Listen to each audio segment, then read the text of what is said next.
আসসালামু আলাইকুম দর্শক, স্বাগত জানাচ্ছি। আমি আজকে আমাদের নার্সারির বাইরের দৃশ্যটা আপনাদের দেখাবো। আমি এখন রাজশাহী জেলার তানোর উপজেলা থেকে আমনুরাগামী যে মূল রাস্তার পাশে দাঁড়িয়ে আছি। এখানে বাইরে থেকে যে গেটের দৃশ্যটা দেখছেন, এখানে মূল গেটে বাসলতা এবং এই আঙ্গুর গাছ দিয়ে সাজানো হয়েছে। পরে যে ছোট ছোট টবে সিজনাল ফুল দেওয়া হয়েছে।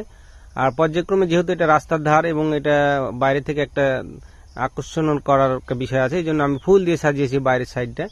এখানে দেশি বিদেশি বিভিন্ন রকমের 12 মাসে এবং সিজনাল সব সময়ের যে ফুলগুলো আমাদের এখানে পাওয়া যায়। আর হচ্ছে যে কিছু সবজির চারা আছে এবং সেই সাথে আমাদের এখানে ফলের যে কালেকশনটা, আমাদের বড় বড় যে গাছগুলো দেখছেন, এগুলো অনেকগুলো মাতৃ গাছ আছে এবং আমাদের নিজস্ব সায়ন এবং নিজস্ব চারা থেকে আমরা এই গাছগুলো বিতরণ করে থাকার চেষ্টা করি। কারণ হচ্ছে যে আমি যখন কিনে গাছ নিব তখন দেখা যায় যে অনেক সময় ভুল জাতের কারণে আমাদের সুনাম ক্ষুণ্ণ হয়। আমি এটা চাই না এবং আমার ভালো জাতগুলো আমি সংগ্রহ করার চেষ্টায় থাকি। এবং আপনারা যারা গাছ সংগ্রহ করবেন তখন অবশ্যই জাতটা ভালোভাবে দেখে নেবেন, যে নার্সারি বা যে ভ্যানওয়ালার কাছ থেকে আপনারা সংগ্রহ করছেন বা যে সেলার কাছ থেকে নিচ্ছেন তাদের নিজস্ব সায়ন এবং নিজস্ব মাতৃগাছ আছে কিনা।